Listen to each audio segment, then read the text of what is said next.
Hi, we're here for Global Traveler at Authorized Acquisitions with Tony Furjanic. How you doing, Tony? Good, how are you? Good, good. Tony and I went to school together. He's a year older than I at Mount Carmel, and that's where it all started, and now, 30 years later, we're here.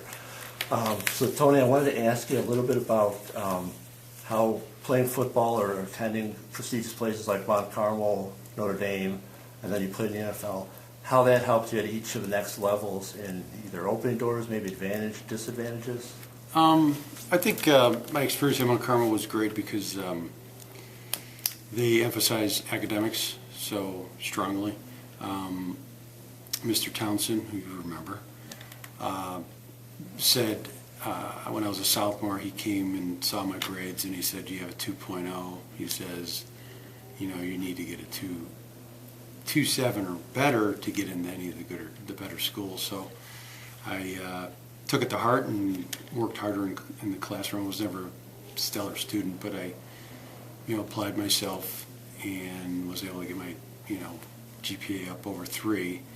And I think just having those mentors in high school, like Mr. Townsend and Mr. Gorchez and Dave Mutter, who is our coach and teacher, and Bill Bars, Notre Dame, and those guys really helped, help you focus, and it's good to have people to look up to help you focus to the next level. So, and then going into college, it was an interesting story when I could have went to any school in the country. I was very blessed with, having good skills. Player of the year. Yeah, player of the year, and so that highly recruited. And Bill Bars, I remember, came to me, and this is before the internet. Some of the younger people might not believe there wasn't an internet, but it was just strictly newspapers and news. And I remember at the end of the season, he came to me with this big box, full of letters, offer letters, and recruiting information from Nebraska, UCLA, USC, Oregon, Miami, University of Florida, up and down the coast. So he said, you need to really narrow down where you want to go. And I said, well, I want to be in the Midwest. I have 10 brothers and sisters. I want them to see me play. So I visited Michigan, Iowa, because I had relatives. I went to University of Iowa. The Huffords, very athletic family. Penn State, because Penn State's linebacker U, and I was playing linebacker, and then I was going to go to Purdue, and I ended up not even visiting, and then Notre Dame. And then when it all came down to it, I talked to my grandmother, who was at the time in her 70s, and I said, well, where do you think I should go, Grandma? And she says, Notre Dame. And I was like, all right, I'm going to Notre Dame. And it was, the biggest reason I went to Notre Dame was not to play football. It was what came after playing football. And that's why I don't understand why players now, or student athletes, choose, when they have a choice between Notre Dame and Iowa, or Notre Dame and U of I, or Notre Dame and wherever, they don't choose Notre Dame just because of you can't play football forever. And if you do, you're going to be in a wheelchair. So, because it just takes such a physical toll on your body.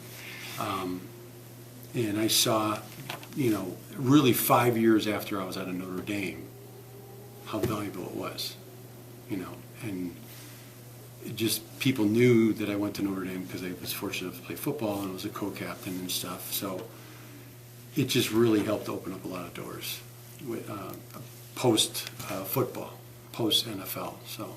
Is it still? Yeah, I just met a guy today, and he goes, did you play at Notre Dame? He was an older guy, and he goes, yeah, I played, And the thing I don't do, and I don't like when student athletes or people that Ron and I are our partner, Ron and Mike Cole, Ron Plains, Mike Cole, they, when athletes come in and think just because I'm an athlete and Ron's an athlete, that we're going to give you a break because you're an athlete. Well, it's not. If you're going to be a meathead, and I never consider myself a meathead. I don't come across, as a meathead, especially in the line of work that we're in. And no one cares that you played football, really. I mean, I never bring it up in conversation. If someone asks me, I tell them, yeah, I played. And I just try to, one thing my parents taught me is to be humble. And that's how I am. And I know you, in the NFL, you played for a couple of great coaches, Yep. Hall of Famers, Marv Levy and Shula. Yep. Did they teach you any lessons that you've carried with you? You know, Marv Levy was a great coach. I really had a lot of respect for him. He was from South Side Chicago, Hyde Park, you know, Harvard graduate. I think he was Harvard graduate, wasn't he? I believe so. Yeah. And just one thing I learned from him, and this may be simple, but we played in a game in Buffalo, and there was a costly penalty by one of our teammates who punched a guy. You know, he got hit and then he punched him. So Marv Levy, in his ultimate wisdom, said to the guys, if someone punches you on the field, just walk away. You know, just walk away and then just get him on the next play. And it was amazing to see how many guys are just like didn't understand it. Like, you know, just because someone does something wrong doesn't make it right for you to go ahead and do something wrong. So, very intelligent guy, and just really put things in the simplest terms, you know, for a lot of or NFL players that aren't the sharpest tools in the shed. So, And is playing football, has it allowed you to travel places that you ordinarily might not have gone? oh yeah, I was well, especially another reason I went to Notre Dame was they go everywhere. I mean, we went to you know, from Florida to California to Oregon to you know, New York, and then we also played in the Japan. Or I played in the All-Star game in Japan, so I went to Japan and learned how to eat sushi and use chopsticks, which was really cool. I mean, it was you know, all expenses paid, and you know, so it was really kind of cool. And I remember our big gift was we got a Ricoh camera, the film one. It was like, and those days they were like $700. You know, now they're throwaway cameras, but it was a neat experience. And then we played in the Aloha Bowl back in Hawaii, so that was kind of neat. We got a chance to go to Hawaii. And then in the NFL was, since I was in the eastern part of this country, we went to California a couple times, but primarily it was New York and Miami and Buffalo and Cincinnati and stuff like that. So. Now, Miami, you played with Eric Kumaro for a little bit, Yeah, right? yeah, Eric How was was that? Oh, he was. You Yeah, knew he him was from yeah, high school, probably. right. He was a year younger than me, but yeah, we did. He was a highly drafted player. I was an 8th round pick. Quick story: when I went to Buffalo, I got drafted in the 8th round. Jim Kelly played in the USFL, and then Buffalo had his contract, and they brought him in. So my dad drove me to Buffalo in his old Plymouth Fury with the piece of wood that was holding the trunk up, and then he dropped me off, and then he says, you know, son, if you want to make the team, you know, back when I played, I dislocated the starting quarterback's shoulder. I said, Dad, if I dislocate Jim Kelly's shoulder, I think I'm going to get cut. And then just as we were talking about that, they flew Jim Kelly in a helicopter, and then, you know, so it was a little bit different, you know, fanfare. But I thought that was kind of funny. Do you have any memorabilia from your career, though? Yeah, I have my helmet and jersey. Actually, my helmet I had it in a restaurant, and I loaned it to someone, and someone stole my Buffalo Bills helmet. But I still have my Notre Dame helmet, and they didn't give you a helmet at Miami. I had to sneak out my jersey. So I got my jerseys and stuff like that. But I'm not a big memorabilia guy. You know, I try to look forward.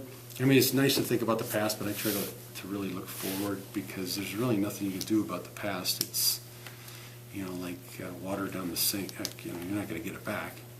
So there's no reason to, you know, fret over it. How did you, after your NFL career, so you were telling me a little bit before, but just for the record, how did, what transpired after your career? What field? Well, when I was playing in the NFL, and even in college, like we went to the Japan Bowl, and a lot of the guys stayed in the hotel and they never went out. And in Japan, they had parades for all the players. So they said, "Who wants to go to a parade?" And I'm like, "I'll go."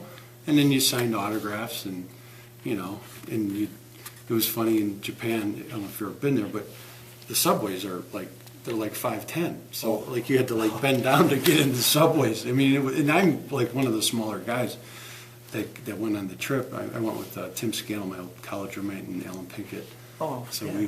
we all went together, so it was kind of fun. And then, so I always, tried to do more than, was expected. And then, but getting back to, so after my NFL career, and again, when I went to play in the NFL, I knew I wasn't going to play forever. I mean, because everyone gets hurt, and the longer you play, the greater chances your quality of life when you turn, get in your 50s or 60s is going to be diminished. So I played 3 years, had a great time, but I worked in the off season. I actually sold cars at a Nissan and Volkswagen dealership in Chicago Heights for the off season. This is before they did the mandatory workouts year round, so it was a different time. So I did that, and again, we weren't making the big money. We made, $50,000. $50,000 which is a lot of money, was the minimum salary. But now it's like $275. Right. So it's a big difference, even with the inflation and all that. So I did that just because I knew I wanted to go into sales when I got done. I knew I couldn't rely on this being a long-term career because you're slotted in as an 8th round draft pick. You had a 4-year contract, so it's like you're stuck, So in the off seasons, I also did a lot of Notre Dame functions. There was a Toledo golf outing, and played in this golf outing. I was with the Dolphins at the time, and I made sure I introduced myself to all the people there because I knew I was eventually going to need a real job. And I met Brian Holbrook, Mike Wickham, and Chris. I forgot the other guy, but they all worked for Stryker Corporation out of Kalamazoo, Michigan, and they sold medical equipment. I said, "Oh, really?" And I never knew I was going into the auto business because that's really what I was doing in the off season. So, but sales is sales, and you could get trained to sell medical equipment. So I got released from Buffalo in 1989, and I was the first cut. So when you're the first cut, you're not going to get picked up, because it's a dirty little secret that the NFL has is back when I played, this is pre-93, you needed 4 years to get your pension and your increase in severance pay. Now, it wasn't a big pension. It's not like it would have been like $450 a year when you turn 55. So it's not a lot of money, but it's the NFL doesn't want to pay more than they have to. Now it's 3 years. So I was going into my 4th year, so I knew I was probably most likely going to be cut. I wasn't a starter, I was a backup. I did special teams like a lot of players. And it's funny because I think back when I was a rookie at Buffalo, the guy I replaced was going into his 4th year. So they cut him. He never got picked up. He was done. And it's a dirty little secret that no one really talks about in the media because it's not it makes the NFL look cheap, which they are. I mean, the NFL, they're a multi-billion-dollar company, and they want to keep it all for themselves. But so I met with getting back to, what I wanted to do I wanted to get a real job, so I kept in contact with multiple people that I met. When I was released, I sent out multiple resumes and used whatever contacts I had through Notre Dame, and kept in contact with the Stryker people, and ended up starting with them in January of 1990, and was a Rookie of the Year my first year. I won a Rolex watch. I made more money in that 1 year than I did in 3 years in the NFL. Nice. Again, I wasn't making the big money, but it was, and people were always like, "Oh, don't you miss the NFL?" And I'm like, "No, I don't. I got my brains beat in. They filmed every little move I made, and the pressure was tremendous, and I didn't make as much money as I'm making now, and no one's hitting me. You know what I mean?" So, so back then I started with Stryker in the south suburbs of Chicago. Went all the way to South Bend, Indiana, down to Peoria, out to Galesburg, huge territory, and sold the minimally invasive equipment for arthroscopy, laparoscopic surgery, and again, did very well. After about 3 years, I wanted a new challenge, and we had a lot of turnover in downtown Chicago, so I took a position in downtown Chicago and gave my territory to Ron Plants, my old college buddy. So, and the reason I did it was because, sorry about that. But the reason I did it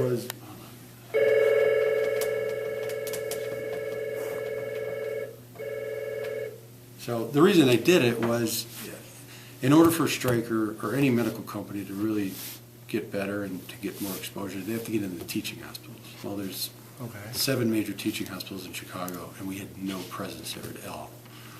So I took the gamble, and after about 7 years, we got all Stryker equipment in probably 6 out of the 7 hospitals. So that helped us locally, but it also helped us, nationally as a company. So I was with them for 20 years. Worked with their spine division, worked with their power division, so did a lot of exposure with them. It's a great company to work for. And then, actually, I got my college roommate, Tim Scannell. He, this is a funny story. You want to hear a funny story? I love funny stories. So Tim was my college roommate. He was an offensive guard, and Penn State, grew up in State College. So his dad worked for the state state system, and he, but his dad also went to Notre Dame. So he had a tough, decision to make. Excuse me. So he chose Notre Dame because his dad went there, his grandfather went there. There's a tree outside the old Rockney Memorial, or the Rockney gym, that old gym, right, that has Tim Scannell's grandfather's name on it. Oh. So I mean, there was he lives in State College, so it was a big decision. So I actually got Tim hired by Stryker in 1991. And it's a funny story. So Tim was when I was in the NFL, Tim was a graduate assistant with Lou Holtz, won the national championship. So he's got that, he got a ring, and him and Lou Holtz are great friends and stuff. So I started with Stryker, was doing really well, rookie of the year, doing great.